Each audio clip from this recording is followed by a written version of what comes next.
Welcome to RELICS Radio, your favorite weekly podcast dedicated to the metal detecting and treasure hunting community. Here are your hosts, Ken from AdventuresinDirt and Tony from 5280 Adventures.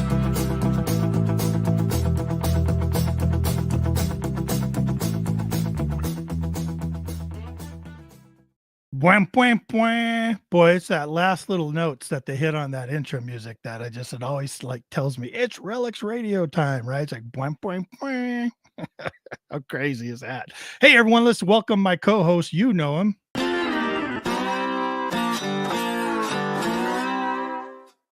Not as the Chicken Man, but as Mr. 5280 Adventures. The Chicken Man. Come on. I don't know. Some people may call you that. I don't know. So, yeah. You know what? It's What? Wednesday night. It's Wednesday night. Did I say Thursday night again? No, I don't know if you did. I'm just trying to remind myself. Oh. This is something different. I'm going to say I'm not used to this yet. I'm not either. I tell you, after tonight, I'm going to go to work, be like, all right, guys, see you for the weekend. Like, no, Tony, it's Thursday. You got to back it tomorrow, too. Gosh. Okay. Shoot, man. Yeah. Wednesday night. Welcome to Wednesday night. That's right. RELICS Welcome Radio. to Wednesday night. I put out a little audio thing to our audio listeners out there, having them, inviting them to come on over and check out tonight's show with B3, man. It's going to be fun. Can't wait to talk with Chris. But yeah, let's check out some people coming to the show in the chat. I'm seeing all kinds of people pop in here. Chat is hopping already, man. Nick from Thin Blue Diggers. What's up, Nick? With 3 smiley faces. What's going on, Nick? He joined us real early tonight. Bill Hayes was in early too. What's up, Bill? How are you? Bill, we got to get Bill on the show. We do. I think he's sporting his RELICS Radio hat and RELICS Radio shirt, the whole thing. He better be. When we have him on, he better have it on. We're getting you on here, Bill. Just stand by. Soon. We're going to get you on here. How about Roscoe? How many people, I wonder, tell him, Roscoe Pico Train? He's sitting there rolling his eyes right now. I'll be like, yeah, man. I know, right? How many times has he heard that? If he had a nickel every time he's heard that. Lurker Troy says hi. Hello, Mr. Troy. Keith McDaniel. Hello, Keith. Come on, Keith. Good to see you. Look at this. You ready for this one? This is a good one. What's that? Lily. Hey, go Dad. Oh my goodness. Lily. The daughter's in here. What's up, Lily? Yeah, we were off air and we were talking with our guest and we're like, wait a minute, is this your daughter? Oh yeah, that's Lily. She's my daughter. So shout out to Lily. Thanks for coming on Supporting Dad tonight. That's right. Welcome, Lily. If you've got any secrets or embarrassing stories, just throw them in the chat. We'll get to them. All right. That's right. We want all the secrets. Monkey on crack saying Monkey on crack. Lily. Perfect. That's right. Monkey on crack. Hey, DC digging. How about that? There we go. Dude, that's CSA buckle, man. That's our man, button. look at that thing. That is insane. Very nice. This B3 Relic Recovery. Look at that in the chat, pulling double duty. We're gonna get him in here pretty soon. Yep. EID. EID, man. Yeah, EID. We are. We're starting to have a good evening. Like we just get rolling. Like I came rolling in through the door. I kind of did a tuck and roll out of the side of my car. I still have my jacket on. I came rolling down here, flipped on the switches, and here I am. So it's funny. I get the text. Hey, I'm gonna be rolling in like right on time. Okay, I'll get everything set up. No worries. Just make sure your mic's on. Sometimes I get off a little early and I have some time to prepare, but lately, man, my work has been slammed. Yeah. 717 in the house. Nice. Good to see you, man. Detect SD. Yeah. South Dakota in the chat. I just went there and came back. I keep wanting to dig with him, but I haven't had time yet. I go there and come back in the same day, but there's soon going to be a time. We're getting to start that job up here next month. So hopefully I'll come for a couple of days and we'll get a chance to get out. How about Canslaw from the Great White North? Big storm coming. That's right. Canslaw. I love it. Yeah. Now, wait a minute. Hold on a minute. Trying to look at his never mess with the metal detectorist. We know places where no one will find you. That's funny. Like it. That's funny. Like it. I like that. How about Deep Digger Duo? Oh my goodness. Hey man, how you doing? Yeah, that's been a while. To see you. It's been a while. Yeah. Yep. Yeah. You know, I don't know if he knows it or not, Dan, but he inspired me to get the digging vest I have. Yeah. Was a vest they had in their videos they put out, and it's that America made vest, that cami vest. I still use it. I've used it through my entire career almost of digging. Love that vest, man. It's getting a little worn out right now, as a matter of fact. He says he's still kicking. Good to see you, Don. Gosh, there's a whole bunch of people. I don't think we're going to be able to get to everybody yet, but we'll shout you out as we go here. That's right. Greg, Fine in America. Welcome, buddy. That's right. Man, all kinds of are people. Are you thought out? Are you thought out from our storm today? You know, you texted me. You said you got a lot of snow, didn't you? I got about 5 inches, so that's not a lot of snow, but I live on a corner lot in a neighborhood, and I got to get out there and shovel that snow before I go to work. So that's like 6 o'clock in the morning. I'm out there shoveling 5 inches of snow.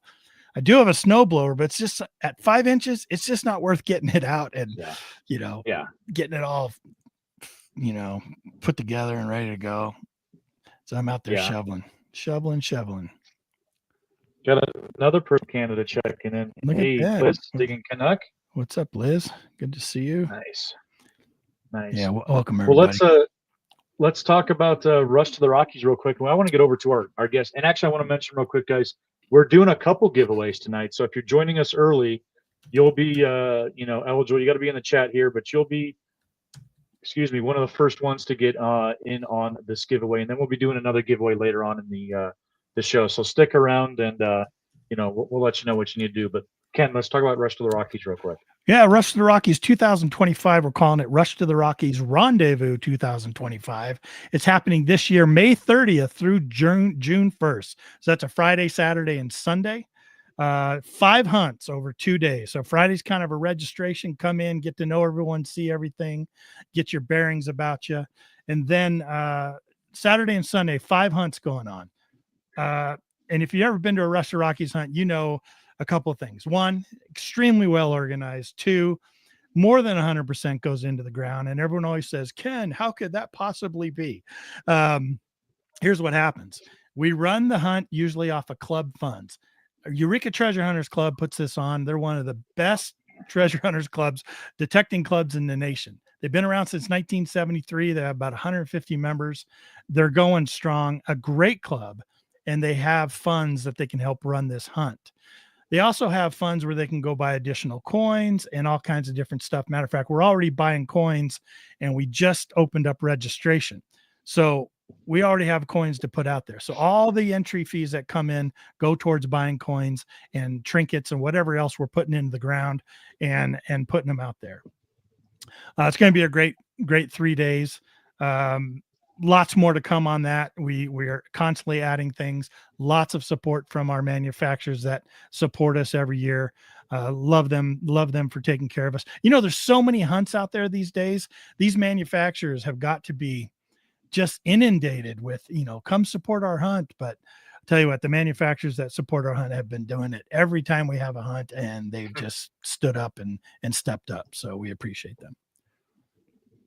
Oh, in Kiowa. Where's it at? I'm in Kiowa. Kiowa, Colorado. Beautiful Kiowa. Yeah. Grandma's Baroque. That's right. Lots of them. If you came last Rush to the Rockies, you'll know that we were at about 8,500 feet, and we were just going straight up the hill. A lot of our hunt fields were on about a 40% grade. Had to be part billy goat, part moose to kind of get up there and hunt. Well, we listened to some people, and they kind of said, that was just a little too challenging. So this year we brought it down to the Colorado Plains. So not exactly pure flat ground, but definitely not hillside, not sloped, just sort of prairie ground. Okay. So we listened, and it's going to be probably a much better time for people, especially if they had a little trouble with that on the last hunt. You're still going to need some oxygen. I just looked it up to confirm it. 6,378 feet is where Kiowa is. So we're still up elevated. just not up on that mountain like we were last year. That's true. So it's true. Yeah. More to come on that for sure. Yep. Follow us on social media, and we'll let you guys know more about it when it comes out. We should have a more specific information by next week, within the next week. So stay tuned for all that stuff. We'll put it out there. Yep. B3. B3. Everyone's chanting. Ready to do this? Like, quit promoting your darn hunt. And get I B3 know. Let's talk to the guests. We want to. That's why we're all here. So, you ready for this? I am. Let's do it. There. Well. Mr. B3 Relic Recovery, Chris. How's it going? How are you, man? Shoot. Have you and I ever met? I don't know if you and I ever met. I know I've dealt with you on the Weekly Dirt and stuff, and featured some of your. I was looking today. I think I featured your 300 sub giveaway and your 1,000 sub giveaway. Kind of watching you grow throughout the years, and it's cool to finally get you on RELICS Radio here, Chris. So, thanks for spending some time with us and coming on to talk about things. Absolutely. Yeah. Chris, awesome. Why don't we start with where you're at in this world? I think that you said you were in a place that currently has no relics and no coins. It's kind of a real sad place, according to people from your area. Many detectorists, yeah. Yeah. Where are you? I'm in Ohio. Yeah, there's nothing left here. Yeah, I've heard that. A lot of people tell me that all the time. Because I used to say it's the best kept secret in detecting. And boy, I got the hate mail for that one. People really put me in my place. How long you been detecting, Chris? Oh, let's see. I started when I was young, just with a cheap detector that my grandma got me. And then this time, I don't even know. My kids were really little. Now they're all grown up. Yeah. So, that happened. It's been a while. 15, 16 now. So I have like 10 years, give or take. Yeah. What are you using now to detect? I'm still on the AT Pro. I have my AT Pro is my go-to, but I have the Amphibio, and I've got a Ace 300.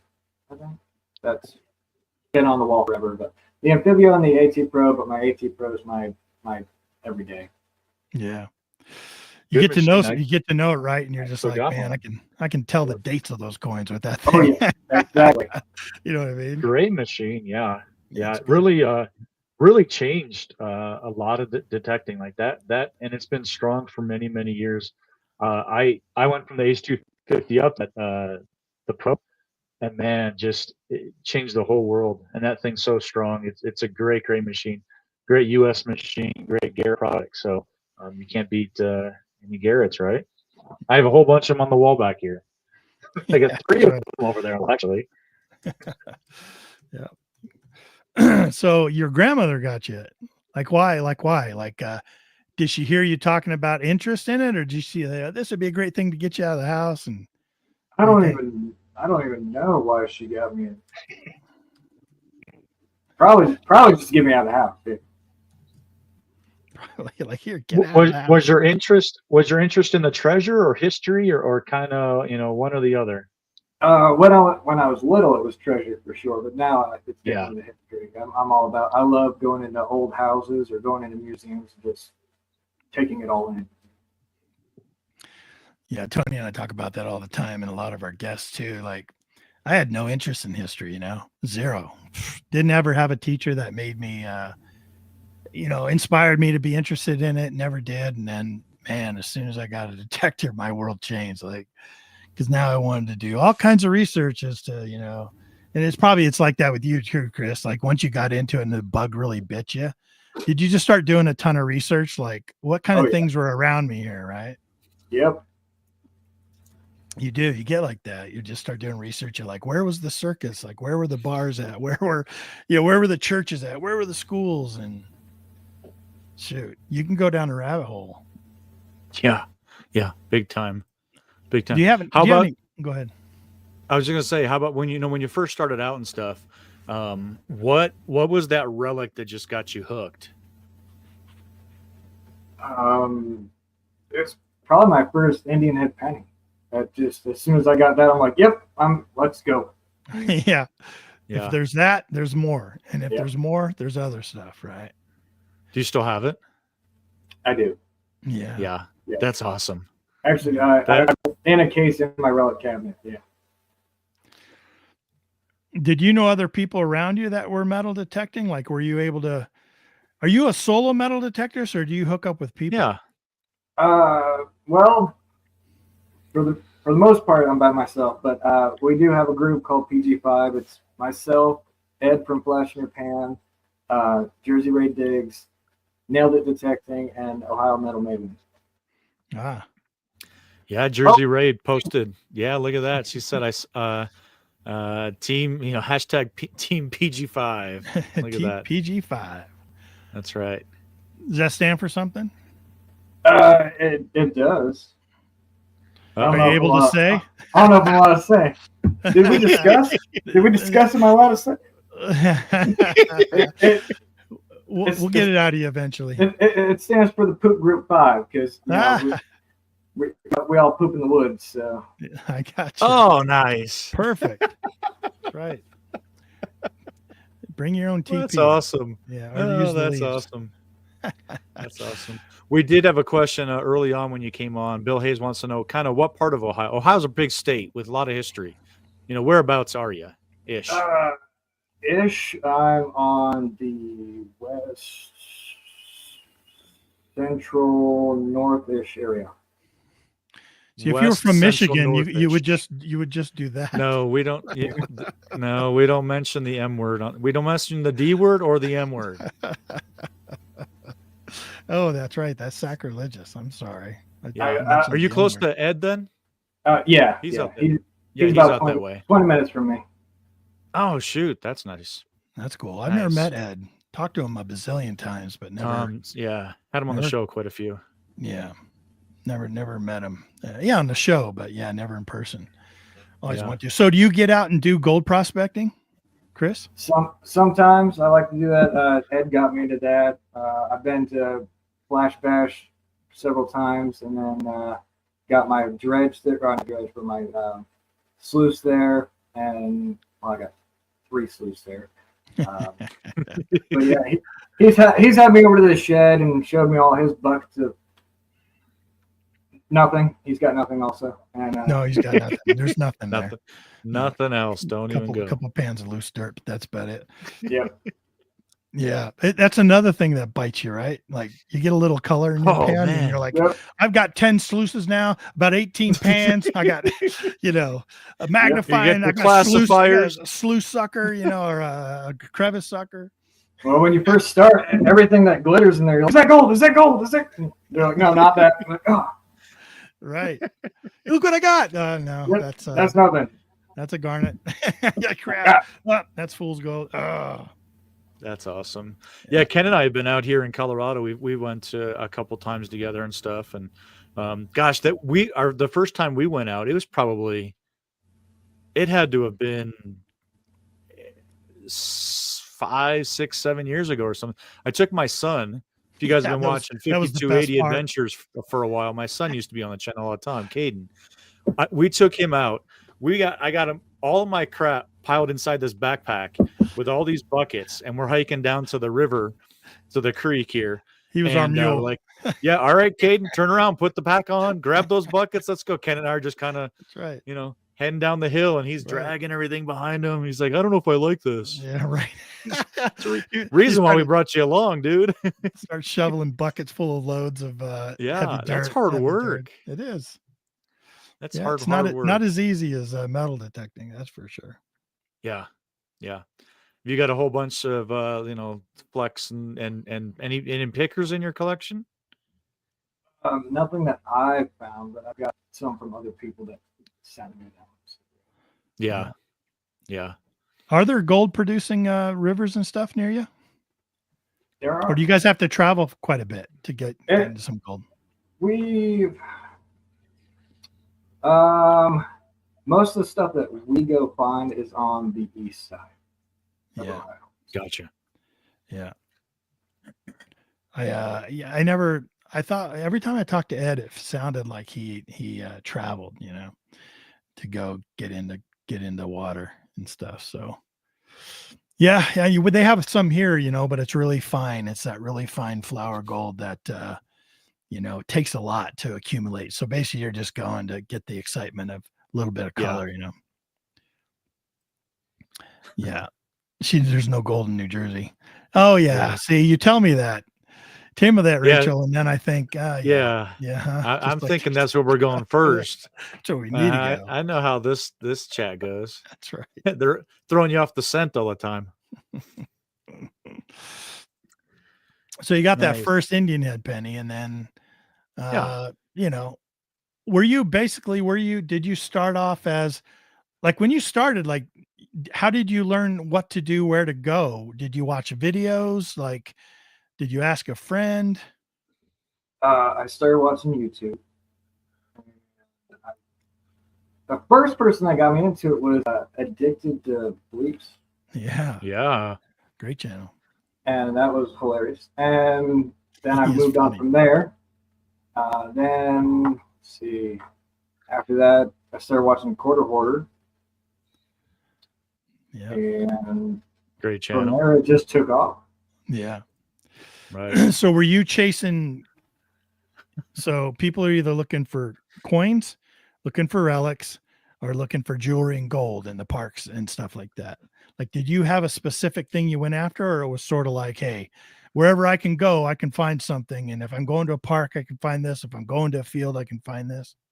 I'm kind of a coin shooter, but I'd rather find tokens. Tokens are like my favorite thing to find. Oh man, cool. There's some good about you. Yeah. Tokens are good in Ohio. Yeah. I love tokens, man.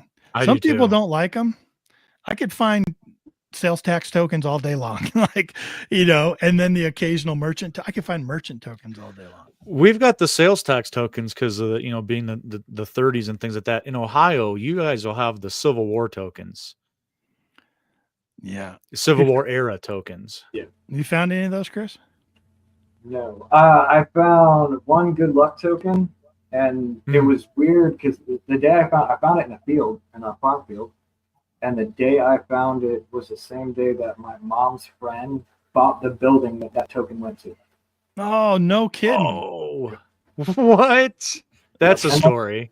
They wanted to buy it off of me. I said they could borrow it to display it if they wanted, but I didn't want to sell it yet. And they're like, no, that's cool. That's Good a cool luck story, token. though. Was it the one that just said good luck on it, or did it have the swastika on it? It has a swastika. Yeah. Did it? Yeah. Were they like, what is that? Like, what I mean? When people first see that, they're like, what? Yeah. What? You know what I mean? I don't want that. Yeah. I've never found one of those.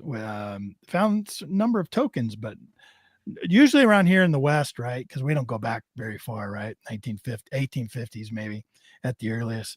You get a lot of merchant tokens, good for trade. Yeah. Well, Tony, up in the mining towns. Yeah, mining towns, you find some stuff. Like, didn't you find a brothel token, Tony, or was that just a standard merchant token up when you were digging with Mel B? That was just a merchant token. Okay. Yeah.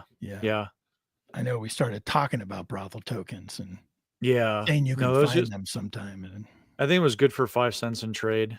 Yeah. Brothel token. Cheap. No, cheap not the brothel token. I mean, I was gonna say the only good luck tokens I ever find are the ones with the heads and the tails on them. Oh yeah, The ones I'm talking about with the heads on one side, the tails on the other. I've got a couple of those in the case over here. We'll save those for a different show. The after hours show. That's the 11 p.m. show. Yeah, but I love tokens, man. I love them. Yeah, I do too. Because they're personal. They touch a time in history. A certain area. I love researching them too. Like somebody in our club will find one. Like Carrie found that one from Kansas. Yeah, some guy had his name of his mercantile on there and the whole thing. And I started digging into research, and shoot, next thing you know, like I know everything about this guy's life. Like I know his brother had a place there. They were really well known. Like, you know, his mother died kind of tragically, and like I started digging up all these newspaper articles. I can go right down the rabbit hole. Do you do that, Chris? Do you, when you start doing research, do you find yourself like, yeah. What's the furthest down you've gone? Like, have you contacted people that may have still been related to somebody that may have owned that thing? I don't think I've gone that far, but I did research. So we had a lot. The town I'm in is a trade town, so they had a trading post and all, like soldiers and camps and everything. So I researched all that because there's supposed to be a hidden treasure around here that the soldiers like stole a whole bunch of stuff and then hid it somewhere, and nobody knows where it went. So. I'd be on that trail. I want to find that. Treasure legend, local treasure legends are awesome. Those are great. Those are great. They do make for great videos too, for sure. Yeah.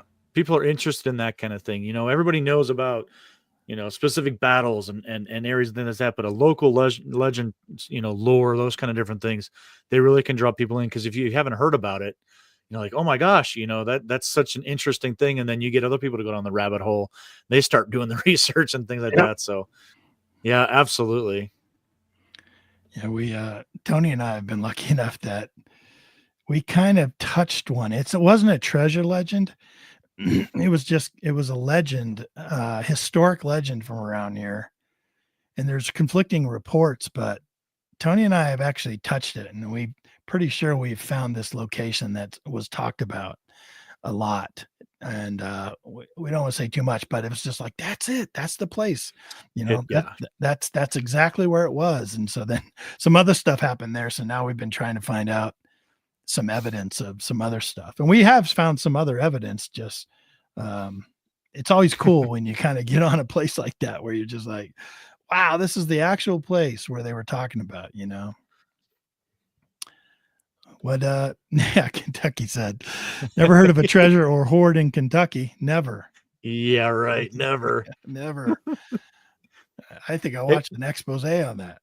Yeah, absolutely. Yeah, some news reports. 2 episodes. Yeah, there was. Hey, over in the chat, Tim Ildigger says, Chris, what's the oldest silver coin you found out metal detecting? Oh man, not that old.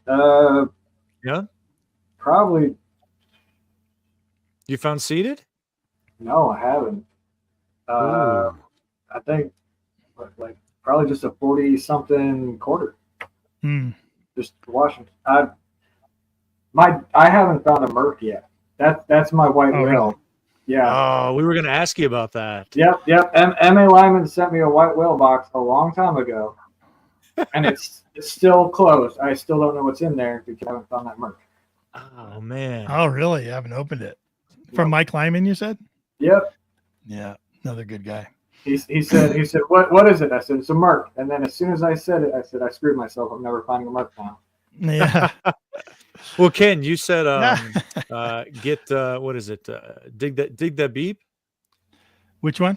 Dig that beep or? Yeah, dig the beep where they focus on. I mean, you'll find a Merc if Yeah, they focus on like homes built in the 1940s because they said there's so much silver from that time period that was produced that's your best chance of finding silver.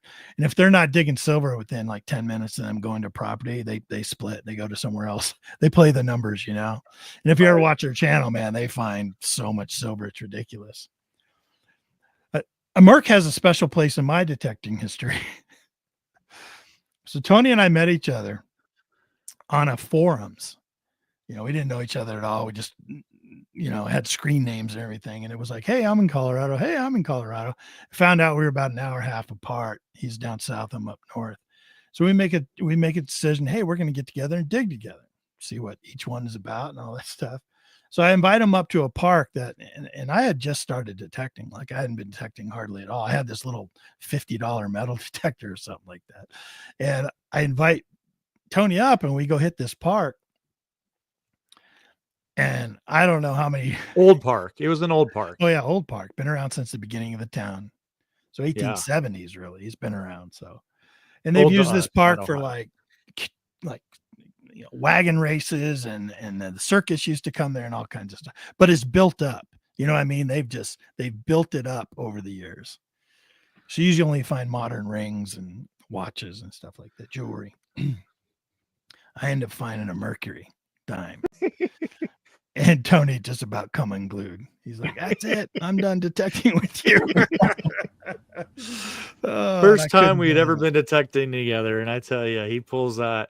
It took me, it took me, I think 2 years to find a Merc. And Ken we were at I think we were in downtown Denver when we were hunting, and I pulled a Merc. That's actually another funny story is when we got there, we got the permission. And we're like, all right, how do you want to split up the yard? You want to go left or right? And Ken chose to go to the right side. Or no, you went to the left side. That's what it was. You went to the left. I went to the right. And I was underneath the tree the whole time, which was great because it was just so freaking hot. And then I ended up pulling a Merc out of that side. It was my first ever Merc. And I was so excited. Ken was there. So, yeah. They're out there. You just got to get on those 1930s, 1940s houses. And when I found mine, that first one, I didn't really quite know what I had. I just know, like you, Chris, from watching videos, a Merc was something cool that everyone was looking for. Just like a 925 ring. I didn't really know what a 925 ring was, but I knew if I found one, it would be very special. That's how new I was, you know, and I'm looking at this Merc. And of course, it became one of my favorite coins. Yeah, I love that coin. Yeah, I was going to ask you this later, but Lily brought this up. Your daughter here. Uh-oh. You're in trouble now. No. She said, I'm excited for Father's Day so we can do our metal detecting at the lake. Does anyone else go out with their family for Father's Day and detect? So I got a bunch of questions about this, right? Like, that's awesome. That is awesome. Does your family go out with you or like only like this on special occasions? And what do they think about this crazy hobby you're into? So originally the kids went with me all the time, and now it's just basically a Father's Day treat. But our thing is we have a special spot we go, and every year we go, we find an Indian. Oh yeah, is that right? Every time. Do your kids ever find something better than you, and you're like, oh darn kids? They kind of just stand around, and then they'll dig the hole, and then I'll let them find whatever's in the hole. They don't detect that much. They're just like, okay, Dad, it's hot. Can we go? Right. But we're going in the water. Yeah. That's a great memory. That's an awesome memory. Wow. So you in the chat, if you guys go out with your family, let Lily know, to let her know what you do. I know with me, when I was into gold prospecting, which was before metal detecting, my youngest son and I used to do that together, and he was really into it. My oldest son was like, I'm not going to go in the water, you know, blah, blah, blah. And, but they were really into it. My youngest son never came metal detecting with me, but my oldest son finally came out and did some metal detecting with me. And we were at a school and he found a ring. Right. And I thought, oh, that's going to hook him. You know what I mean? He found a ring at a school. That's going to hook him. But he was just like, like it wasn't for him. You know what I mean? He's like, what's the big deal? I found a ring. I go, you don't understand. Like, that's a aha moment, you know? You know, he didn't really care. So they didn't get into it, but they have come out with me. I actually have a nephew that has been out with me more than my kids. You know what I mean? But they're all older now. They're all, you know, out on their own lives and kind of living their own lives and stuff in various states and stuff. So, and Tony, I know you've been out with Caden. And stuff, so. Yeah. It is kind of a cool thing. You know, you're getting the kids out away from the TV, out from the computers and video games, and, you know, enjoying and making those memories and things like that too. So yeah, I've got some really good memories of digging with Caden for sure. It's something I miss, you know. He just grows up, you know, like you said, Chris, they just kind of grow up, go on their way and have different interests and things like that. But at least you still have the memories, you know, from before. So that's great. No, I used to watch you guys. I was Team Garbage Man all the way. So. Wow. That's old school right there. It is. Wow. Caden, the garbage. Yeah. He always garbage found the garbage. man, Look dude. at that. Wow. That is so cool. You remember that. Bring that one back. You're gonna have to tell Caden that. So we had a guest on. And remember, you're the garden man. That's the garbage man. Oh, I'm gonna text him. I will. He'll dig that. He'll dig that. That's funny. Hey, so we talked earlier about doing a couple giveaways tonight. So if you guys are in the chat, we've got 33 people on right now with us. How about we do a quick little giveaway? And we'll do this real quick here. Let's see. What should people? Oh, we're gonna have them type in something. What are we gonna have them type in? Yep. So we're going to give away a sticker pack. We've got some brand new Relics Radio stickers. We've got some Adventures in Dirt stickers. You got an OG Adventure in Dirt sticker there. Or no, Weekly Dirt sticker. That's Weekly OG. Dirt. Yeah. That's OG. Yeah. And then a 5280 sticker. So if you guys are watching us live here in the chat right now, go ahead and type in hashtag stickers with an S, stickers, and throw it in the chat right now. We'll kind of let it go for a little bit, and then we'll do a quick drawing on it. And yep. Oops, I got to do that. There it is. Hashtag stickers, all one word, no space. Yeah. And if you enter it more than once, it doesn't improve your chances because this picker we use actually deletes multiple entries. So yeah, if you guys want a sticker pack, they're pretty cool, man. I know the Relics Radio stickers we got are really cool. Yeah. We haven't had it in a while. So my wife hasn't come out with me. I've got a Ace Apex over there. Yeah. It's out of the box, but I think it's only been turned on once. It was when we went with the girls with somebody was asking earlier about MLB. You did too, but yeah, when we took the talent, we took them celebrities. out. Yeah. We took them out. And that's when the Apex got used was during that time. That's right. Did we use my Apex or your Apex? We used both. Did we? Yeah. I know I had my Simplex out there. We had the Apex out there. That's right. Oh, that's right. Yeah. So if you want to buy my Apex, it's been touched by a celebrity. Yeah, it was touched by a celebrity. That's right. It was. Special $3,000 for you only.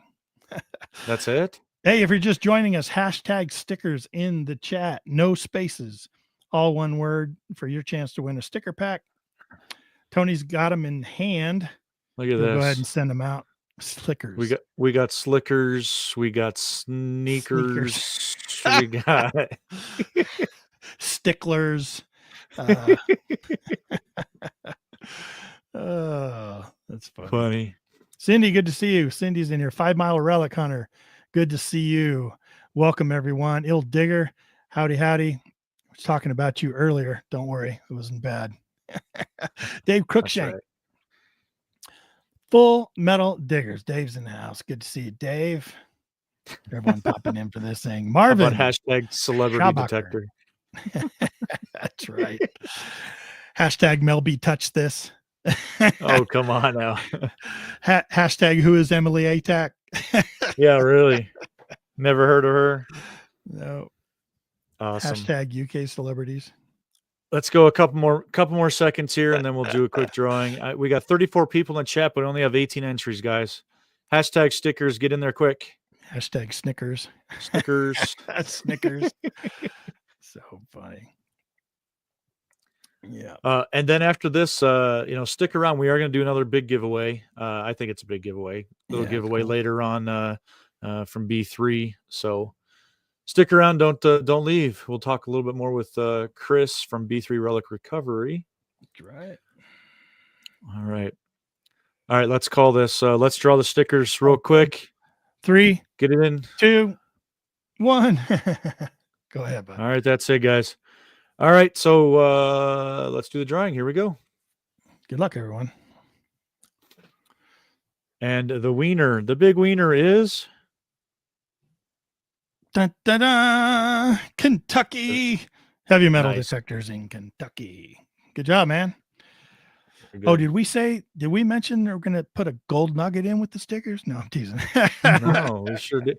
We sure didn't. He's like, I heard you say it on the show. It's recorded. I can go back.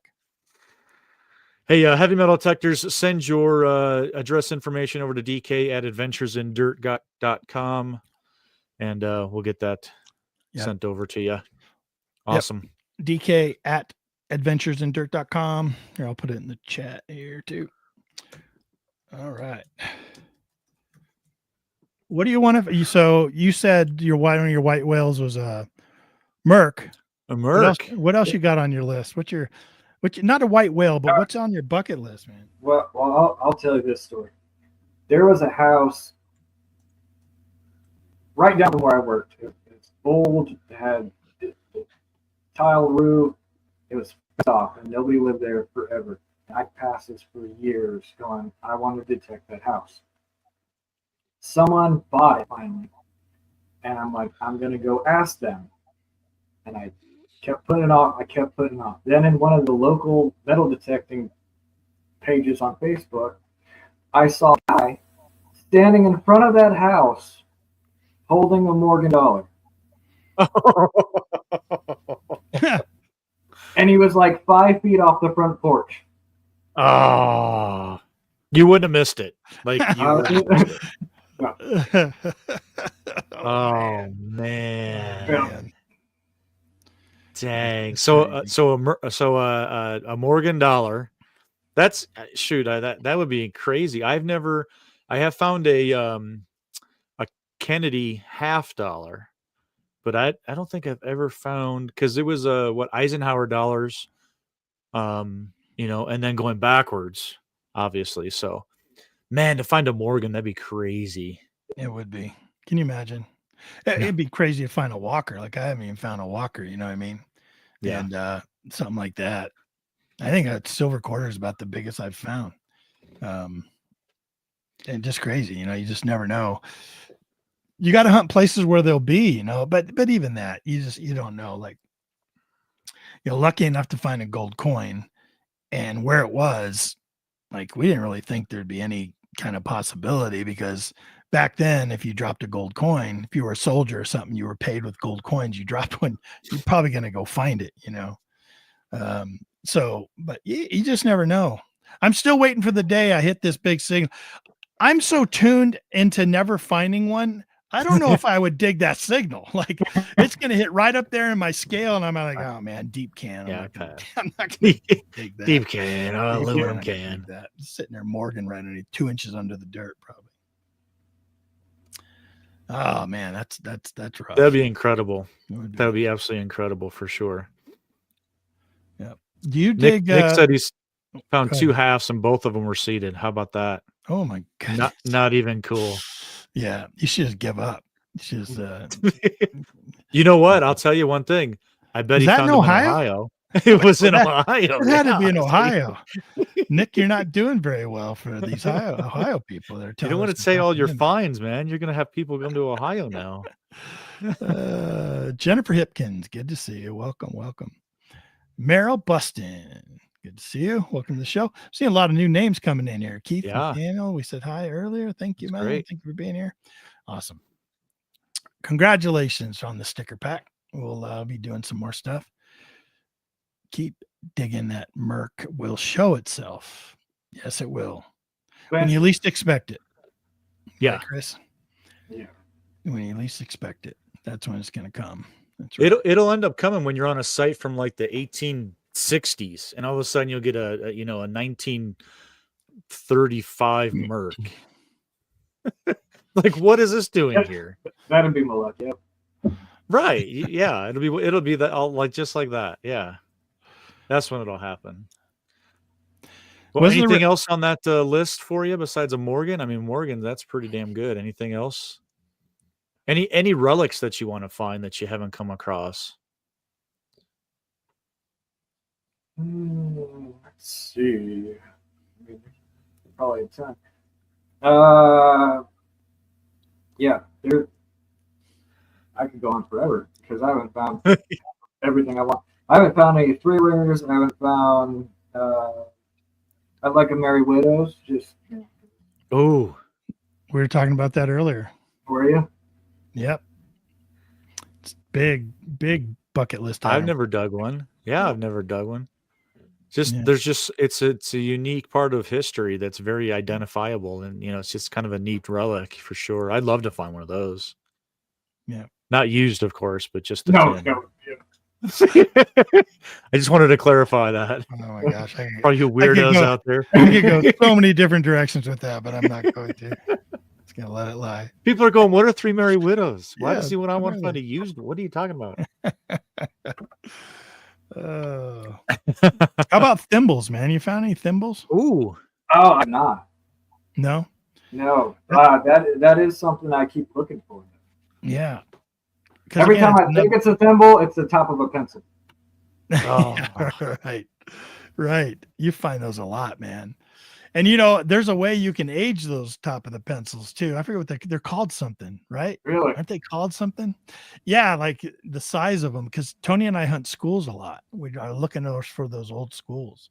Now I can't tell you how to judge the date, but I know there's information out there where somebody's like, yeah, if it looks like this and has this many rings on it and it's this size as far as length, it's this age. Just like square nails, right? I never really knew you could date square nails until I watched a video from Digging with Seven, and he talked all about how to date square nails and what a rosehead square nail was. I didn't even know about that, but really opened my eyes. Like, holy cow! So now I see a square nail. I'm like, oh yeah, that's pre-1900 square nail right there. Yeah. Yeah. There's somebody out there that knows everything and anything about eraser toppers. Probably is. Pencil top. It's a whole website, a YouTube channel. They have 1.3 million subs, and that's all they talk about. Fennel. It's called a fennel. That's right. Look at that. It is called a fennel. That's right. Who would have known? See, people do know the stuff, huh? Right. There's a website. There's a YouTube channel called The Fennel Boys, and that's all they do. That's all they do is they talk about fennels. The Fennel Boys. The Fennel Boys. Oh my Jeez. gosh. So how about Civil War? You said you might have Civil War near you. Yeah. You've gone after all. You say you haven't found a 3-ringer, but any other kind of relics? I haven't found anything that good. I know down about 40 minutes, well, not even 40 minutes south of here, there's a fort and they were doing a dig, and I wasn't allowed in it, but they found a lot of cool stuff. They found a lot there. Yeah.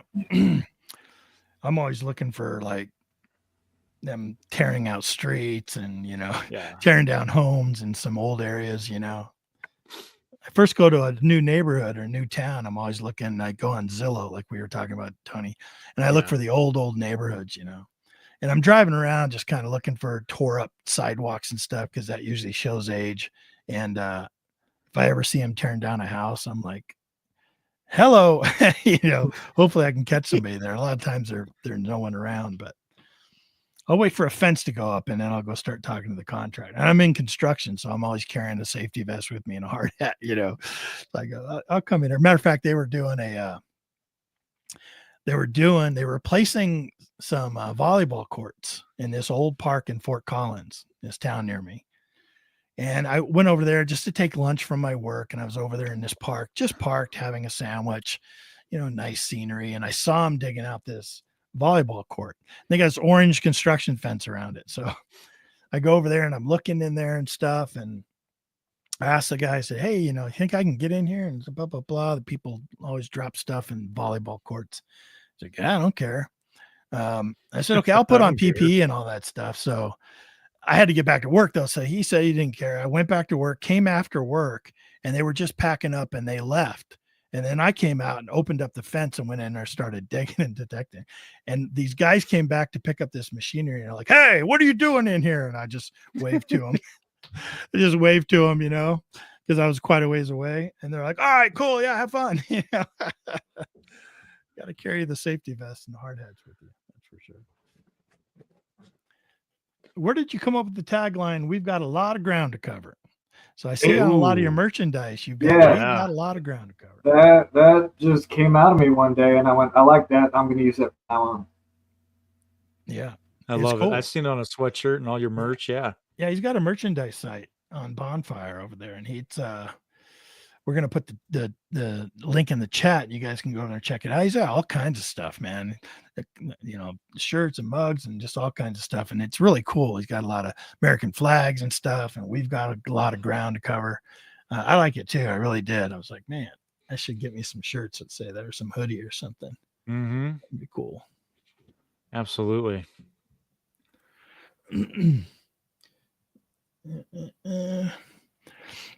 See, I think I saw a video about you when you first started. You said you started with like this old bounty hunter and then no pinpoint or anything. Do you remember when you first got your first pinpointer and what a revelation it was? Yes. Yes. Well, the very first one I got was a cheap knockoff, and that wasn't worth anything. You had to touch whatever it was for it to go off. So then I went. Then I spent the money and got the carrot, and yes, that was like hallelujah. Yeah, the carrot's a great pinpointer, man. I think it'll always be just a classic, a staple pinpointer. It is. Yeah. Yeah. Yeah. And people always ask me, which I'm just starting out, definitely support getting a pinpointer because it makes life a heck of a lot easier. But they're like, which one should I get? There's so many, it's like the AT Pro, it's been out there. It's proven it works all the time. Customer service through Garrett's phenomenal. All those different things. I mean, I think I've got 2 more brand new ones up here. I think I've gone through 3 other carrots. It's like the pinpointer that I just can't get away from. Yeah. I just love that. Yeah, look at that. Yep. And there's all over the place here. Even though I do love my MI6 from XP, that's really cool because it hooks up to everything. So right. I've been loving that thing like crazy. But my go-to all the time has been the carrot. Like I've had other brands and stuff and tried them all and stuff. And it was always the Garrett. I always go back to the Garrett. It's so easy to use and just all right there. But yeah, the MI6 now I'm using is I love it. Hey, Flash is in there. What's up, Ed? Want to welcome Ed on here. Yeah. Yeah. Good to see you, Ed. Nice to see you. I just got to hear all the dirty deeds and dirty dirt about your little group of people's nickname there. What do they call it? PG5 fam. Don't tell Ed that. PG5. Giving away Good to hear all the dirty secrets. Do you have a lot of equipment, Chris? There's a lot of people that say, "Oh man, yeah, I started with 1 and now I got 115." I've got the three detectors, 2 pinpointers, and my pack. I got the Gray Ghost pack. Oh, dude. Oh, yeah. Nice. Yep. The Gray Ghost. Do you use their headphones? You ever use their headphones? I have not. Okay. What kind of shovel are you using these days? It's just something I got at Walmart, I think. Yeah. Just a spade, type of spade. Yeah. I keep wanting to get a grave digger, support, Ohio, and yeah. He's packed it up now. Yeah. He's kind of taking a break. I don't know if you had heard that. He went on Facebook, said he's gonna just cost of things, cost of living and things like that. So it's unfortunate, but I was with him for nearly since the beginning. Same exact thing is actually I won a shovel detection connection he's in Ohio as well. He was doing a giveaway and it was a Gravedigger shovel and I ended up winning it. Yeah. And I ended up talking with Don, getting real close with Don and stuff. I'm like, hey, listen, I love Ohio. I'm from Ohio. I want to come out and dig in Ohio and I'll come up and pick up my shovel from you. So I flew out there and we went digging and everything. And come to find out, where Gravediggers lives and things like that is like right down the street from my grandparents. And so, big supporter of Gravedigger shovels. And, I was pretty sad to see, all USA made. He made all his own shovels. I mean, I think I've got 4 or 5 shovels of his. I think they're phenomenal shovels. Oh, they're a beast, man. They're just a beast. I remember when the first one you brought around me, I was like, what is that? And you're like, I'm knocking down trees with this thing. I go, no kidding. It's a beast. It doesn't bend, doesn't flex, and it just does the job, man. And I think it's phenomenal. Like I said, I think I've got 4 or 5 of those things. I had everything down. I have the hand digger. I've even got the little one, that's what was it, 24-inch, whatever. Kind of like the one that Digger Charlie uses. He's got a real short one. I got a couple of the bigger Nemesis, I think is what I have. Yeah. Great shovels, and sad to see, something like that. Hopefully he'll come back. It's tough. It's tough right now. So support Ohio. That's right. What's with Ohio, man? Everything good comes from Ohio. What are you talking about? Yeah. I'm the only non-Ohio guy here. I think the most U.S. presidents have been born in the great state of Ohio.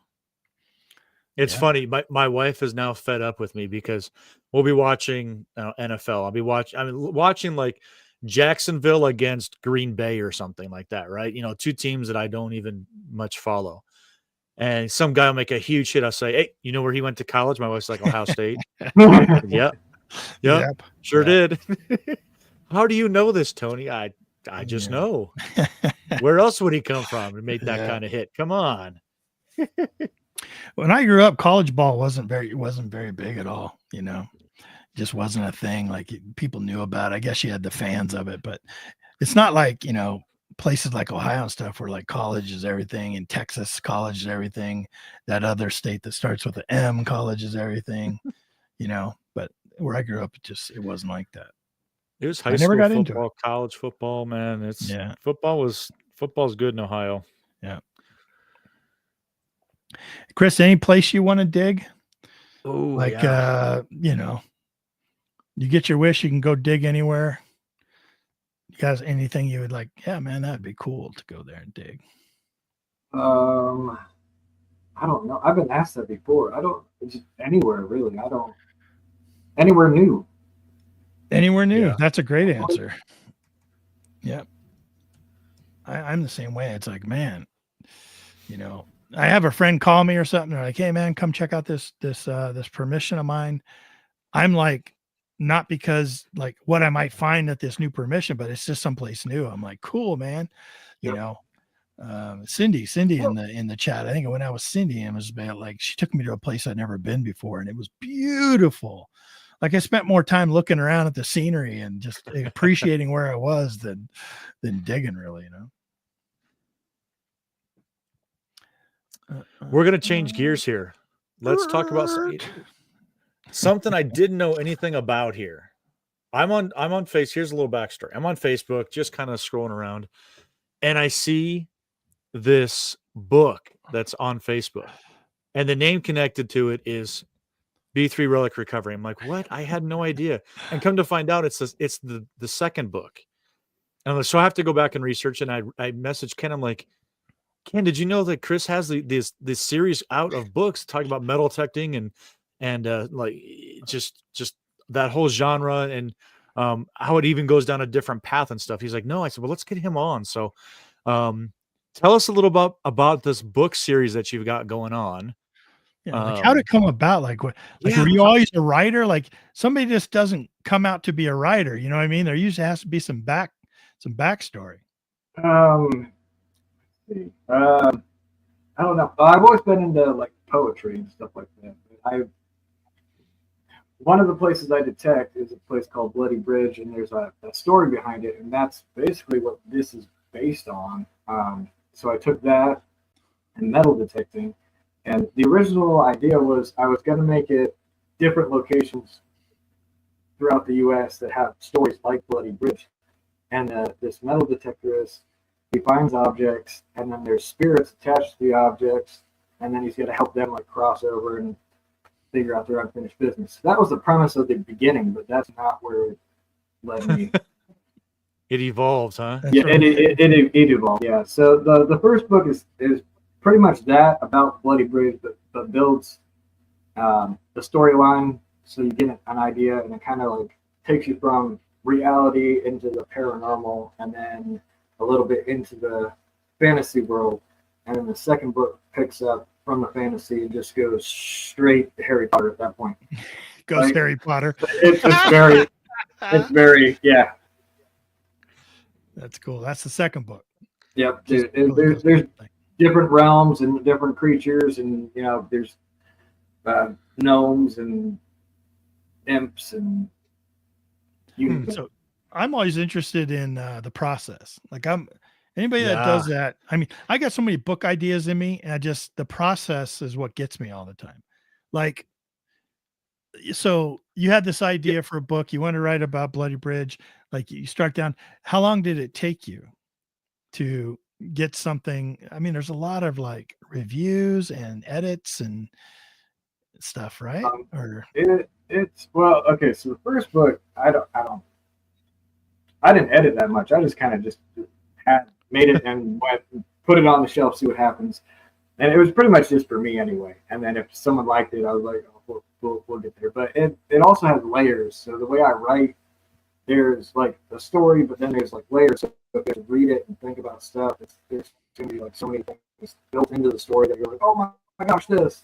And then there's also little Easter eggs that are just for me sometimes, and then some just for like the metal detecting community. Like the name of the metal detector in the book is the PG5. Oh, is that right? Oh, look at that, huh? You know, and then I mentioned different people in different ways. In the second book, I mentioned Madison, Maine, like calling the headphones the MM Richie. Right. Yeah, that's cool. So that kind of stuff. But yeah, the way it started was just like I'm like, oh, I think this would be a cool concept. So I think I'll write something. So I started writing, and then it just rolled from there. Like I just got it done, and I don't even know, it took me maybe half a year to write it real quick. Like while I was at work, I'd be writing stuff and talking to my phone, like, and then this and this and this and this, and I'd go back and listen to it, like, oh, that was my idea, and then I'd like write a whole chapter about that. Oh wow, that's cool. Nice. I admire anybody who's, it's like creating YouTube videos. You're opening yourself up to everybody else's criticism and critiques of yourself. So I admire anybody that puts themselves out there, whether it's YouTube, whether it's writing a book. I mean, you're going to have your haters and, to say, nice, horrible things about you, but then you've got so much other support then too. I'm sure there's a lot of people in the chat right now that are like, wow, that is the genre that I really gravitate towards. And now you also kind of intermingle it with metal detecting, and just what a really cool idea for you to come up with and run with. Yeah. And now personally, I know those Easter eggs in there. I got to go read through it and find it. Like, right? That refers to Ed. That refers to Ed right there. To give you an idea, so that's the first one, right? That's like 6 months of writing. Okay. This is the second one. It took me 2 years, about 2 years. Oh, there you go. There you go. So a little bit more. A little bit of inspiration happening there. That's right. I heard the fantasy world does that. When you start getting into the fantasy realms and stuff, there's a lot of description. There's a lot of setting stages and bringing the reader along into this world you create. Well, I also, the thing with me, so I try to make it believable. So I take stories and then I give you like the real story about what happened, and then I try to make it so it makes more sense. So like there's the real story of Medusa in there, and the real story about the Black Knight and all that.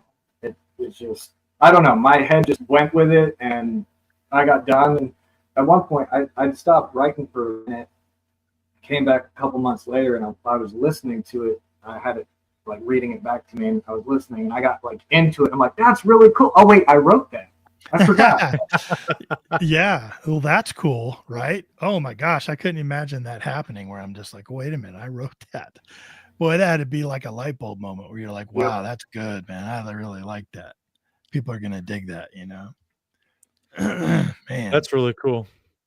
Well, we want to get the community involved a little bit more with this. Like I said, putting yourself out there, it's so admirable, and I'm very jealous of you. I admire you for doing that. And let's do another giveaway right now and actually get the community involved and picking up one of your books here. So how about we do a book giveaway?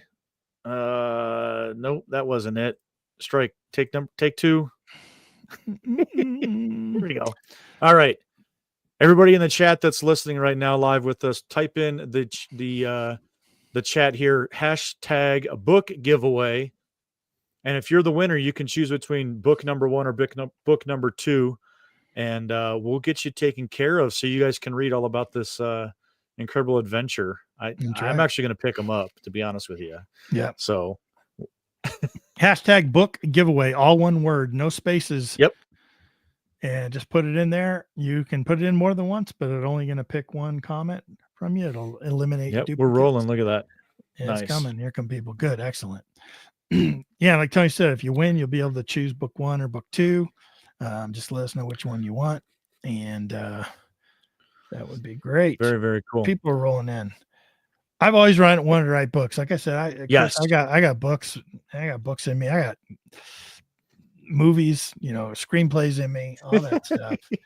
Matter of fact, I wrote it's the creative side. I wrote a screenplay one time about an experience I had in an airport, and then my computer crashed and I lost all of it. Did they make it a movie? Tom Hanks was in that? Yeah. I had like 800 pages of a script where I just went through the whole scripting process of, oh man, I couldn't believe it. Ed wants to know when the audiobook is coming out, Chris. That is in the works right now. I just got the audition done and picked someone to do it. So he is working on it now. It should be hopefully 8 weeks or so is the time frame he's supposed to get it done. Huh. Very cool. How'd you find a narrator? Just kind of found some people and on ACX they do the auditions and everything. They put them in your inbox. You can listen to them all and see if you like them or not. And if you like them, then you send them the contract, and then they approve it, and then they go from there. Oh, that's cool. A whole process that I just can't even understand or fathom how. Again, I admire you even more for learning and doing all this stuff. Yeah, what a cool thing to experience. And I mean, for your kids, you're like, yeah, my dad writes the books. You just check Amazon, just go to Amazon. He's on Amazon. That's right. Like that's so cool. That's such a neat thing to do and accomplish in life for sure. Very jealous of you. Admire you a ton. Yeah, for sure. Hashtag book giveaway, all one word. If you're not in, let's get in. We'll draw this in a minute and see who the lucky winner of the book is. Chris's book. Did you self-publish, Chris, or did you have a publisher? Yeah, it's through Amazon. It's self-publishing through Amazon. Very cool. It's cool. Did you have to learn that process? Like, does Amazon help you through that? Yeah, with my first book, I figured out how to do it. I mean, once you know it, my second book, I was like, oh yeah, you do this and this and this. You get like they give you your ISBN number for free if you use them. If you go through someone else, they charge you. I think it depends on how many you need, but it's pretty pricey. Yeah. So that's why I like Amazon too. Right. Yeah, I've read about that. Yeah, I think that was the way I was going to go with some of those books. Yeah. But yeah, man, I just need to get to writing. I think, once I did it, I'd probably be better at just narrating into a recorder, you know what I mean? And getting my thoughts down that way. But yeah, you'd have to do something like that for sure. Yeah. Let's finish this giveaway up. 5 more seconds. Hashtag gold nuggets. I'm not going to be able to live that one down. 5, 4, 3, 2. Jim says hashtag visit from Tony giveaway. Yeah, that's right. Only if you're in Ohio. That's right. All right, let's wrap this up. Let's draw this. All right. Here we go. Good luck, everybody. Here we go. Bum, bum, bum. Who's it going to be? Who do you think it's going to be, Tony? Lurker Troy. Not me. No. Ildir. Jennifer Ipkin. Oh, Jim Steele. Nice. Congratulations, Jim. Excellent, man. Congratulations, man. You get your choice of book 1 or book 2. Yep. We showed them both. You pick. Go ahead and throw it in the chat. I see you're in the chat. Book 1, book 2. Congrats, Jim. And congrats, man. Awesome. And I'm going to put my email in the chat right now. dk@adventuresindirt.com. Yeah, we're scrolling it too. If you want to refer back to that, you can just come back and check out that chat and send me an email with your address and information, and we'll get that right out to you. But you got to let us know what book you want. Just you can send that to me on email too if you like. Congratulations, Jim Steele. Awesome. He's been a watcher and a listener for a while. Yeah. Always involved. Good job. Whew. So where's the third book coming, Chris? Yeah, I was gonna say a little tidbit for the third book. A teaser here. Or I heard what? what it's called. It's called Nothing Dig Up left the in Past. Ohio. My experience on Relics Radio. That's what he's going to That's call it. Yep. That's it. Down the Rabbit Hole with Relics Radio. That's what it's called. No, it was Stay Out of Ohio. There's nothing left. Jim wants book 2. All right, you got it, Book buddy. 2. Sorry. There we go. You got it. Book 2, please. Yep. We'll get you taken care of, Jim. Send your address over to DK. We'll get that done for you. Yeah. Awesome. Yeah. Did you say what we're doing here for book 3? Book 3, I just started it. So Okay. You've got an idea of which direction we're going, and I had the idea for book 3 when I was halfway through book 2. nice. Now you've got book good. 1, and you got Yep. book 2. Are we going book 3? Are we talking like phone book size here, or what? I'm hoping about 2, if not a little smaller, and then maybe I'll put them all together, make a huge book. That's right. trilogy. Lurker Troy says the trilogy. Nice. Is it a trilogy, or do you called it a series? Do you think it's going to go beyond 3? I don't know. I think I could make it if I wanted to, but I'm hoping just to stop at 3, and then I'll tell you this part too. So in the second book, there's a character named Akaro Obsidian, who's a wizard, and in his shop he has a bookshelf. They're trying to find this one book. They mention these books that are on the shelf written by him, and I because I like to troll myself, I wrote one book already, and I'm writing a couple others really short, just for myself, to troll myself, under the pen name Akaro Obsidian. So if you look on Amazon, there's the one book already on there. Great. Nice. You like to troll yourself. That's awesome. Yeah. Man. Oh, well, not only that, but when I wrote the first book, someone made a comment on Amazon about how it was, I can't remember exactly what they said, but it's in the second book. Something about how it was very simply written or something. And so I made that comment in there where the one character talking to the main character and saying, you should write a book about your life. Like he said, like, quote word for word what they said. And I said, I probably couldn't, because I'd probably be like this. So I use that to troll them in the second book. Nice. See, so you're an author and you're also a ghostwriter. Yeah. Yeah, there you go. Jeez. Jersey Ray Diggs. Rachel said during Christmas, she gives away books from Chris, Richie, and Gypsy. Awesome. That's cool. So tune in to Jersey Ray Diggs around Christmas time, and hopefully by then she'll have that. I have one of Chris's 12 books by next Christmas. By next Christmas? And 3 of his ghostwritten books. You can choose audio or print, whatever one. That's right. Yeah. We got another suggestion. Dig Up the Past, number 12. That'd be great. We got a suggestion for a title for book 3. Grandma's brooch. Oh, that's funny.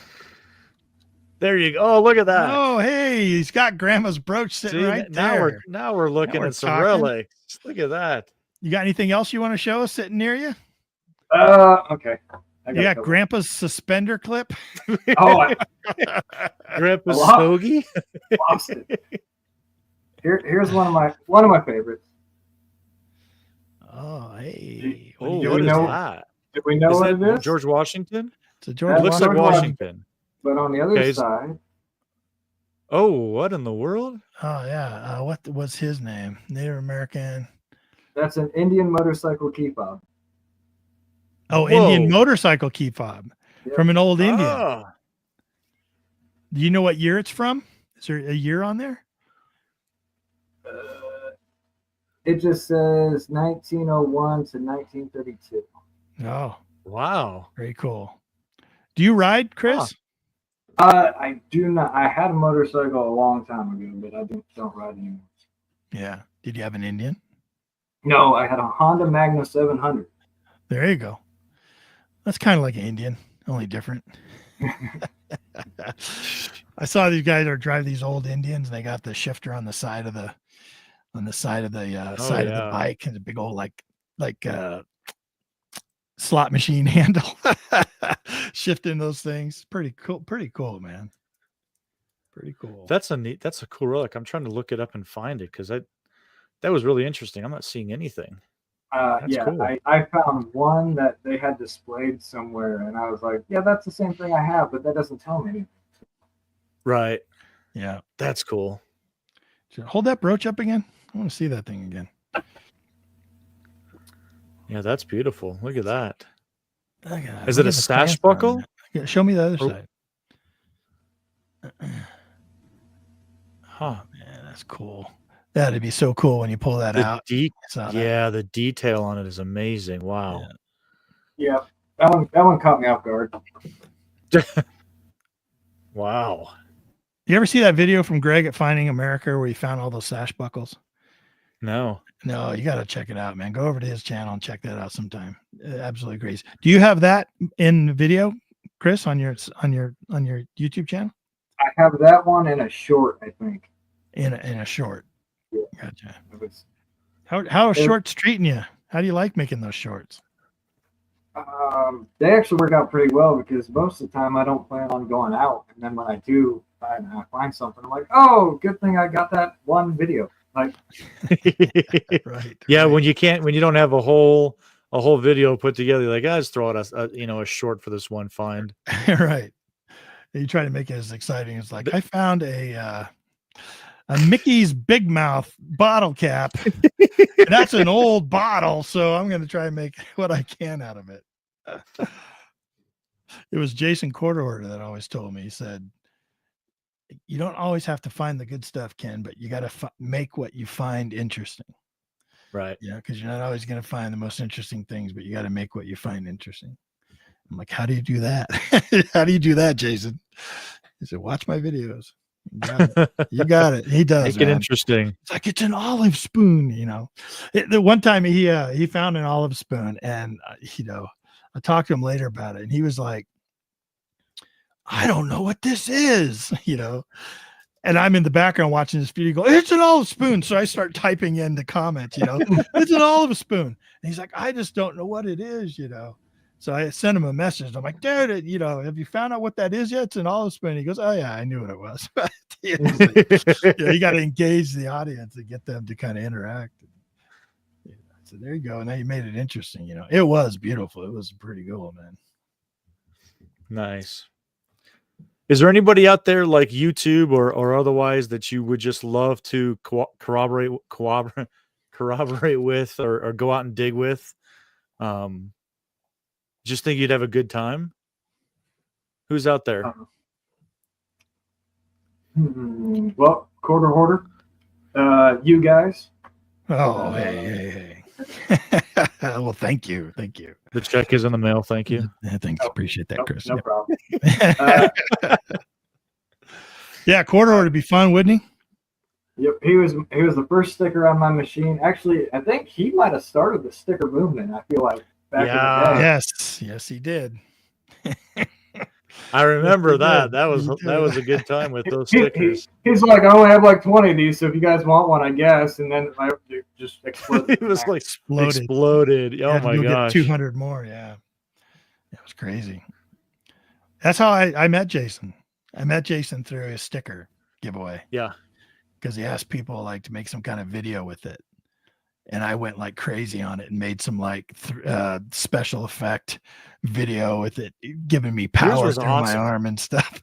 Because I was working with the special effects software, and it was just like the power goes right down to your coil, That's how I first met him, because he was just like, it was right around the time I was asking for his permission to use his content in my weekly dirt show. And he was like, are you kidding me? After that video you sent me, he's like, absolutely, anything you want. Go for it, We had a good time. You probably don't even remember the video that I put up for that stupid sticker. He thought I was probably like a stalker. So were you like that I did stroking it and like no, mine was every place that I turned around as in my life, the sticker was right there. And I even had a time I'm legit in the shower. I had my GoPro in the shower. I'm washing my hair and I turn around and the sticker's right there. I'm like, quarter order. Open up the refrigerator, quarter order. Like everywhere that I'm going is the quarter order sticker. He thought I was like the stalker or something. He's like, you're a kind of a freaky guy, aren't you? Jeez. Yeah, but you're right, Chris. That kind of was the first sticker. It started the whole thing. Big first explosion. And it was cool. Yeah. So I remember it wasn't too much longer. I was like, man, maybe I should get some stickers, but no one really cares. Isn't it funny when you look back, because we, the three of us, we've been on YouTube for quite a while, and you look back and you think about where you were there and people and channels that inspired you to do the things that we were doing.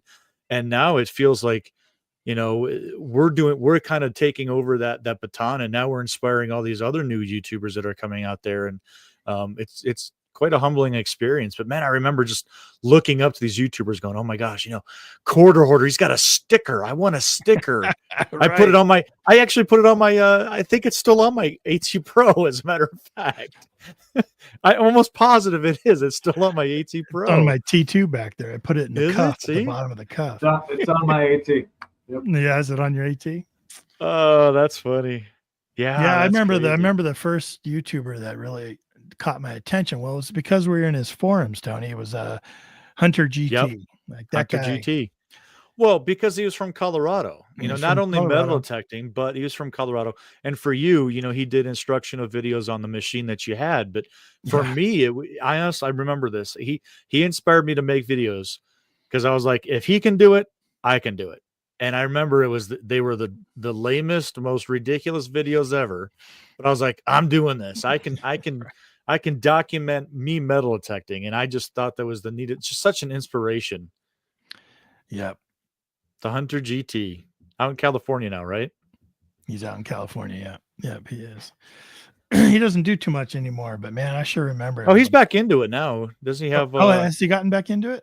Yeah. He's got that new triple score. That's what it is. He's finding silver with it left and right. Yeah. Is he? Yeah.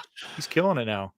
When I first got my detector, this little cheap thing my wife bought me for Christmas, I was like, how am I going to learn how to use this thing? I had no idea. It had all these features on it. And sure enough, I search it on YouTube and I find Hunter GT did like 2 in-depth videos on it. And he's calling it a sleeper machine. And for this little cheap machine, there's no machines that have as many features on it. Usually they're much more expensive. And by the end of watching this video, I felt like I mastered that machine just from watching his videos. I went straight out my backyard. First find was a 64 Canadian penny. Second find was a 925 ring, like this modern Texaco, Mexico 925 ring. And I thought, man, if I could find this in my yard, just in my backyard, what else can I find if I get out there a bit, Well, since our winner picked the second book, I'll give something away on the first book. There's a part where he's talking about he watches all the YouTube metal detectorists, and then he got out for his first time with a detector, and but I can't remember what I said. He had it on zero discrimination, all metal mode. He's like, that's stuff they say. And then he's like, and the thing went nuts. And at that moment, I realized I had no idea what I was doing. Right? That's right. Yeah, that's awesome. Once your detector starts screaming at you, man, you're like, what is all that noise? I don't know what's going on. Why don't you just tell me where the silver coins are, right? Right. Yeah. I'm gonna have to read both books, man. I think I'll read them. I'll read them. Yeah, are they meant to read in order? Like, you like Jim said, you can start with number 2. I mean, the first one kind of gives the premise and it builds up. The second one starts off with like a little recap in case you didn't read the first one, but I mean, it's whatever. Okay. Tony, let's send both books to him. Okay. I'm just going to send both books to Jim. All right. That way you can, let's do it. Yeah, let's do that. All right. Cool. Let's do that. I'll go cash in my pennies and we can rob the piggy bank. They're not worth anything anymore. Those pennies. That's right. The pennies. Yeah. I got a whole bag of Canadian pennies because I was like, they don't make those anymore. I'm going to collect them now. You can't even spend them. That's right. Actually, you know what? I reached out to Liz Yeah, I was way off top. I reached out to Liz. I said, "Hey, I've got a whole bunch of Canadian cents, Canadian clad here." I said, "I want to send it to you for some batteries for your, your pinpointer and stuff." And she's like, "Well, we can't even spend the pennies." I'm like, "Oh, well, crap." Now what do I do with them? Way off top. That's how our U.S. cent is going to go here pretty soon, huh? Just going to be melting them down into rounds. That's what we'll be doing. Oh, that would be cool. With my Forge. I got my Forge sitting over there. Still haven't used it. Oh. Yeah, this company has sent me a Forge and wanted me to do a video on it, and I've never used it. Never got. I was just going to say, I just got contacted and asked about doing that. I didn't even think about melting down some copper, some rounds. Yeah, copper. Yeah, very cool. Nice. Start making your own new sticker movement with copper rounds. Yeah. There you go. Yeah, you were something. Chris, what else are you into hobby wise? No, hold on, because I got to ask. Oh, you a question. I got one more question to ask you, man, because I don't know much about it, but I'm really interested on it. So, you have made some music using AI as a tool. Yes. Got to tell me about that. Okay. Like, what do you mean using AI? I know you can use AI to like write things for you and to, maybe alter an image, generate or create an image for you. But what about music? How'd you figure that out? So with this, it's the same premise. You pay a little bit and it gives you so many stars or something that you can use. But it'll have a prompt area, so you can put in, like make me a song about metal detecting or something, and then it'll write its own thing, and it's okay. But then it'll have a custom one where you can write your own lyrics, and then you can pick, what genre you want, what kind of mood, and all kinds of stuff, and then it'll produce that. And that's what I do. I like to write my own. But then you have to go through, because it'll make a couple at a time, and then you'll be like, that's not quite it. So then you'll do it again and again and again until you find one you're like, that's what I was looking for. No kidding. And does it pick the voice, or do you pick the voice as far as male, female, deep, high tone? It does. I think you can actually say if you want it one or the other, but I let it do whatever it's going to do.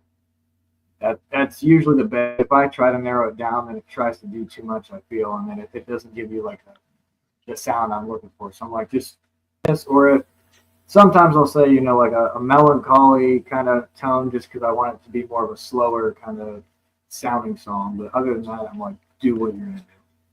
Now, I wonder if it has the ability, like I go to a site called 11 Labs, and 11 Labs, you can pick voices to read out a text, right? I use these for shorts. So you kind of type out a script, and then you pick from all these different voices, and it'll say your script, and you can time it and do all that stuff. But it has a feature to where in a microphone, you read a short sentence, and it'll take that and duplicate your voice, like almost perfectly. It'll duplicate your voice and have your voice. I wonder if it does that. I wonder if you could sample your voice and actually have it sing in tune, in pitch, these music scores.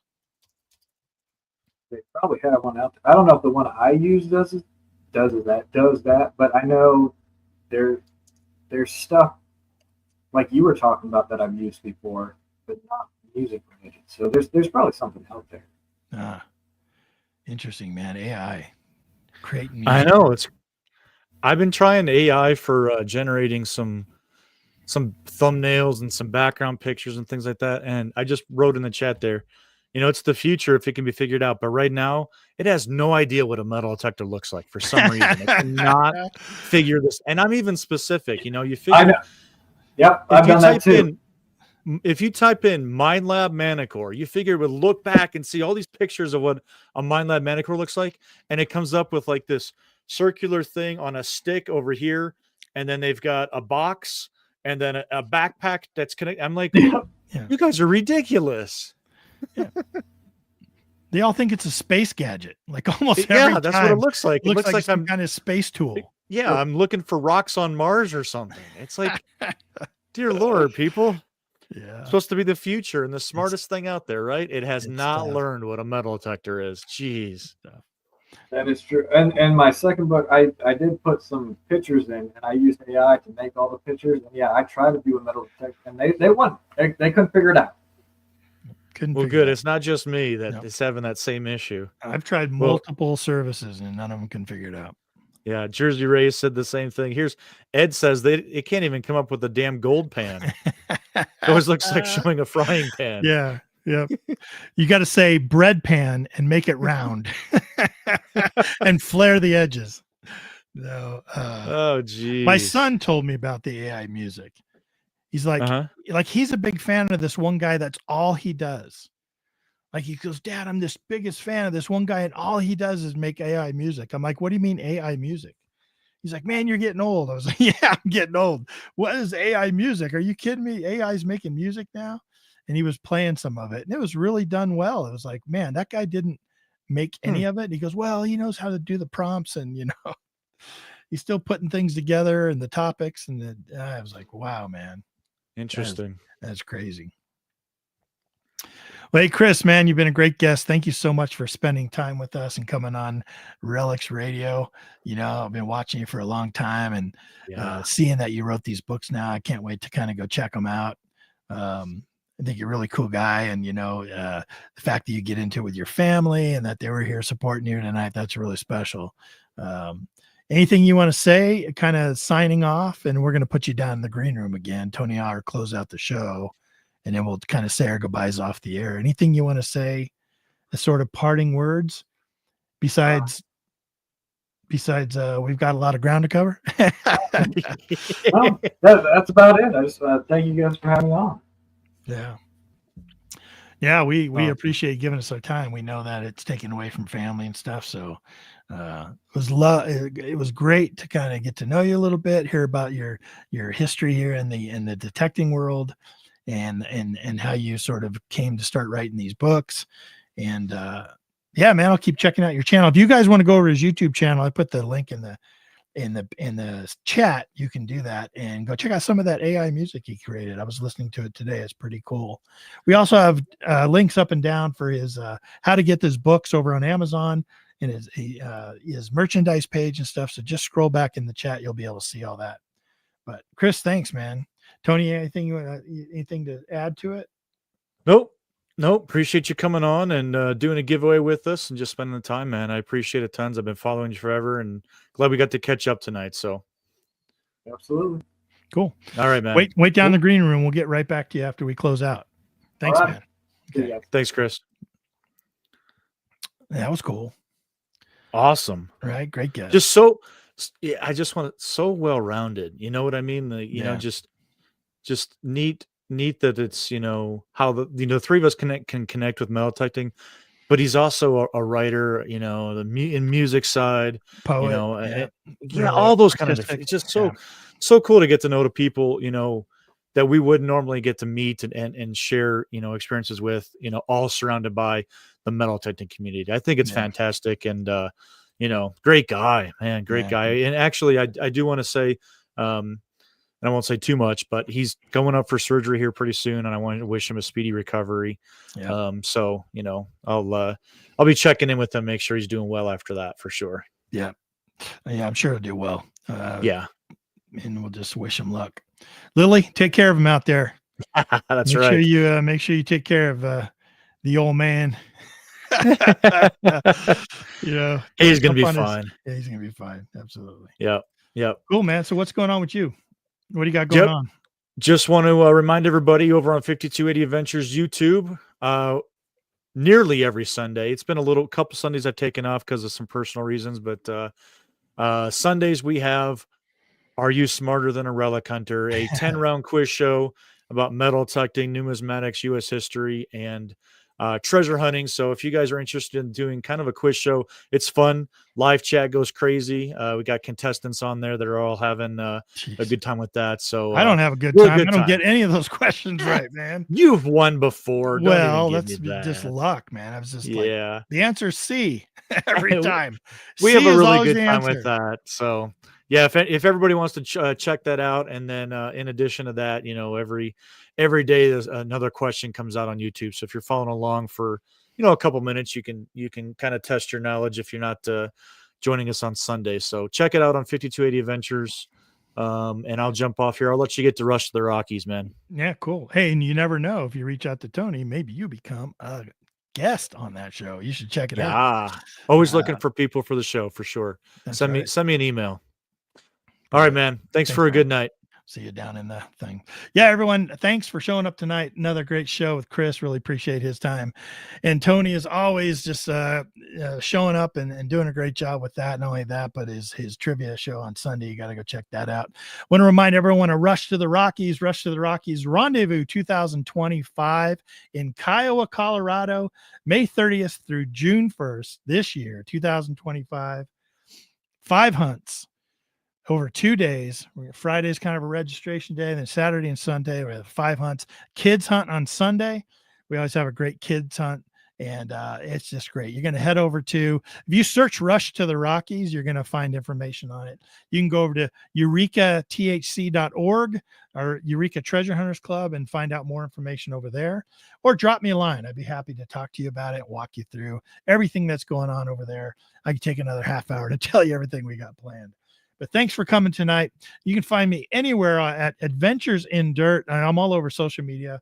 You can just search that and find me everywhere. But listen, if you go out, make sure you have fun, stay safe, and if you find the good stuff, make sure you tell us about it. Talk to you later. Thank you so much for listening to Relics Radio. We will see you back here next week for another exciting guest.